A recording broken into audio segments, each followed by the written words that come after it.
Listen to me, I'm here to shame you.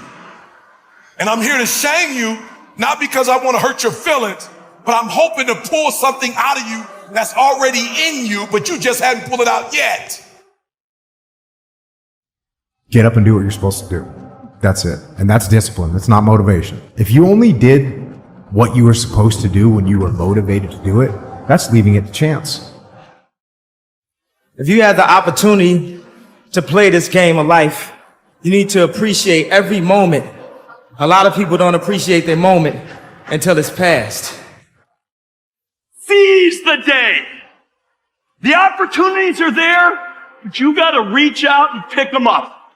You've got to grab at it. But grab them. Don't be afraid to make a mistake, because you know what you can do if you grab the wrong one? Drop it and pick up another one. It's okay. Seize the day. As far as obstacle was myself. I started realizing more and more and more what was haunting me was me. The elite performers look at time and use time completely differently than the people who perform at an average level.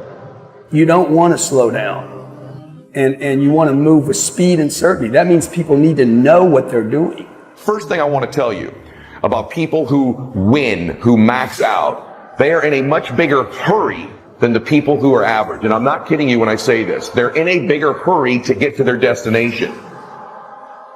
You know, winners move with speed and certainty because they practice, they train, they educate.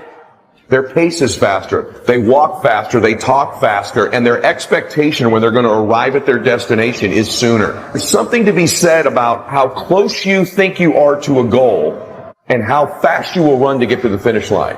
If you are surrounded by B players or average performers, and that is your standard, then your mindset will operate at the standard that is offered to you by the people around you. Do you have the guts to fail? If you don't fail, you're not even trying. To get something you never had, you have to do something you never did. Imagine you're on your deathbed, and standing around your deathbed are the ghosts representing your unfulfilled potential. The ghost of the ideas you never acted on. The ghost of the talents you didn't use. And they're standing around your bed, angry, disappointed, and upset. They say, we came to you because you could have brought us to life, they say. And now we have to go to the grave together. So I ask you today, how many ghosts are going to be around your bed when your time comes?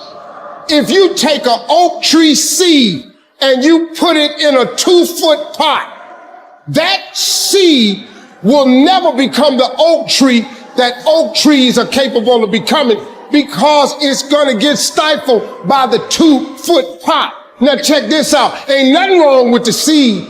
Seed just fell prey to the environment. Don't you allow your environment to dictate the oak tree that you become. So easy. So easy to put things off. So easy to say, you're going to do it tomorrow. Well, I want you to reprogram your brain and tell yourself that tomorrow is not a viable option. Tomorrow doesn't work.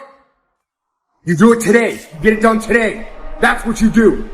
Go get some. You know, having faith, you know, that you're doing what you're supposed to be doing is one thing, but you got to believe that this is your destiny and this is what you're supposed to be doing in life, you know, if you really want it. And I think as a human, sometimes you feel like you always got to wait for the right time, what makes sense to you to actually start executing, to actually stop making excuses, to doing the things that you always really wanted to do. You know, and I'm guilty of that. And I'm starting to find myself now being like, nah, there is no right time to do anything. You just got to start doing. There is no shame in wanting something. This whole world is based on wanting something. You've got to discover your gift, and when you discover it, you got to soak it. You got to wring it out, man. You got to diversify it. Most of us only have one talent. But do you